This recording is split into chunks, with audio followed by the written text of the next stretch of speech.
اعوذ باللہ من الشیطان الرجیم بسم اللہ الرحمن الرحیم رب اشرح لی صدری ویسر لی امری واحلل عقدۃ من لسانی یفقہوا قولی رب یسر ولا تعسر وتمم بالخیر آمین یا رب العالمین۔ آج کے لیکچر میں ہم انشاءاللہ تعالی عربی زبان کے ایک لفظ امرأہ کے بارے میں کچھ معلومات حاصل کرنے کی کوشش کریں گے۔ عربی زبان کا یہ لفظ گرامر کے اعتبار سے ایک اسم ہے اور عورت کے لیے یہ لفظ استعمال ہوتا ہے۔ امرأہ لفظ جو ہے اس کا حمزہ حمزۃ الوصل ہے اور اس کے آخر میں آپ کو گولتا نظر آ رہی ہے۔ ہم نے لسان القرآن کورس میں پڑھا ہوا ہے کہ گولتا جو ہے یہ اسم کی علامت ہے، اور گولتا جو ہے یہ کسی بھی اسم کے ہمیشہ آخر میں ہی آتی ہے، نہ تو شروع میں آتی ہے اور نہ ہی درمیان میں آتی ہے۔ اور گولتا پر ختم ہونے والے اسم کو جب ہم وقف کے ساتھ پڑھتے ہیں تو تا کی آواز نہیں نکالتے بلکہ ہا کی آواز میں اس کو تبدیل کر دیتے ہیں۔ لیکن اس گولتا والے لفظ کو جب ہم آگے ملا کر پڑھتے ہیں تو پھر ہا کی آواز نہیں بلکہ تا کی آواز ہی نکالی جاتی ہے۔ جیسے رحمہ ایک اسم ہے جو کہ گولتا پر ختم ہو رہا ہے، میں نے اس پر وقف کیا ہے، میں نے تا کی آواز پروناؤنس نہیں کی بلکہ ہا کی آواز میں اسے پڑھا ہے۔ لیکن جب میں رحمہ لفظ کو آگے اس میں جلالہ اللہ کے ساتھ ملا کر پڑھوں گا، جیسے کہ آپ سکرین پہ دیکھ رہے ہیں، تو میں اس کو رحمت اللہ پڑھوں گا۔ اب یعنی میں گول تا کو تا کی آواز میں پڑھ رہا ہوں، ہا کی آواز میں نہیں پڑھ رہا۔ تو اب آتے ہیں جی واپس امرأہ لفظ کی طرف۔ امرأہ لفظ کا جو آخری حرف ہے وہ گولتا ہے، اور گولتا کے ساتھ جب بھی کوئی حرف ملا کر لکھا جائے تو پھر گولتا جو ہے وہ لمبی تا میں تبدیل ہو جاتی ہے۔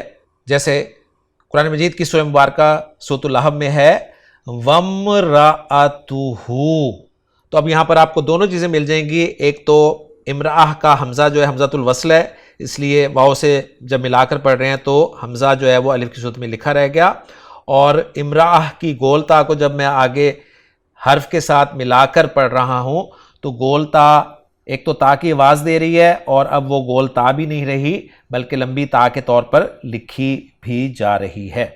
لیکن قرآن مجید میں کچھ مقامات ایسے ہیں جہاں پر امرأہ کی گول تا کو لمبی تا کے طور پر لکھا گیا ہے۔ یعنی یہ بتانا اس لیے ضروری ہے کہ ابھی آپ نے دیکھا رحمت اللہ میں گول تا کے بعد اس میں جلالہ آیا، پڑھا ہم نے ملا کے ہی ہے، لیکن لکھتے وقت ہم نے گول تا کو لمبی تا میں تبدیل نہیں کیا۔ اسی طرح امرأہ میں بھی آخر میں گولتا ہے، لیکن گولتا کو جب آگے ملا کر پڑھ رہے ہیں تو پڑھتے وقت تا کی آواز تو آنی ہی آنی ہے، لیکن لکھتے وقت بھی لمبی تا کے طور پر لکھا جا رہا ہے۔ اور یہ مقامات آپ کو میں دکھاتا ہوں۔ پہلا مقام ہے سورہ آل عمران میں، آپ دیکھ رہے ہیں کہ اس قالت امرأۃ عمران، تو یہاں پر امرأہ لفظ جو ہے وہ لمبی تا کے ساتھ لکھا گیا ہے۔ اس کے بعد سورہ یوسف میں دو جگہ پر، آیت نمبر 30 آیت نمبر 51 میں آپ دیکھیں امرأۃ العزیزی میں امرأہ کی گولتا کو لمبی تا کے طور پر لکھا گیا ہے۔ اس کے بعد اگلا مقام ہے سورۃ القصص کا، وہاں پر امرأۃ فرعون، آپ دیکھیں امرأہ لفظ کو لمبی تا کے ساتھ لکھا گیا ہے۔ اس کے بعد اسی طرح سورہ تحریم میں بھی امرأۃ فرعون آپ کو نظر آ رہا ہے، اور پھر سورۃ تحریم میں آیت نمبر 10 میں آپ کو یہ لفظ دو جگہ نظر آئے گا، ایک امرأۃ نوح کے طور پر اور دوسرا امرأۃ لوط کے طور پر۔